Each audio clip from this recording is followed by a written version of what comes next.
5 ton वजन वाला एक विशाल समुद्री जीव किनारे पर आ फंसा।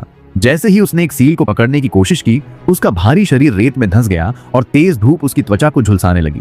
अगर उसे समय पर पानी नहीं मिलता तो कुछ ही देर में उसकी हालत बेहद गंभीर हो सकती थी। खुशकिस्मती से पास के लोगों ने उसे देख लिया। वे तुरंत बाल्टियां और औजार लेकर पहुंचे और उसके आसपास रेत खोदकर एक छोटा गड्ढा बनाने लगे ताकि पानी उसके नीचे तक पहुंच सके और उसे खींचते समय कम तकलीफ हो। लेकिन उसका आकार इतना बड़ा था कि कई लोगों के मिलकर भी उसे हिलाना मुश्किल हो रहा था। उसकी लंबाई 7 से 8 मीटर तक और वजन 3 से 5 टन तक था, जैसे 2 छोटी कारें एक साथ रेत पर रख दी गई हों। समय तेजी से बीत रहा था और करीब आधे घंटे बाद भी वे उसे समुद्र तक नहीं पहुंचा पाए थे। अब वो जीव दर्द से कराहने लगा। उसकी आवाज सुनकर लोगों का दिल भर आया और उन्होंने और मदद के लिए लोगों को बुलाया। फिर उन्होंने एक नया तरीका सोचा।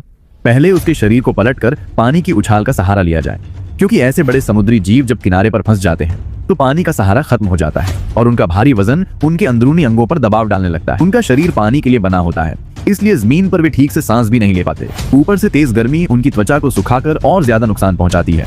आमतौर पर अगर ऐसा जीव 1 घंटे से ज्यादा फंसा रहे तो उसके बचने की संभावना बहुत कम हो जाती है। करीब 40 मिनट बाद रेस्क्यू टीम और कई लोग मौके पर पहुंच गए।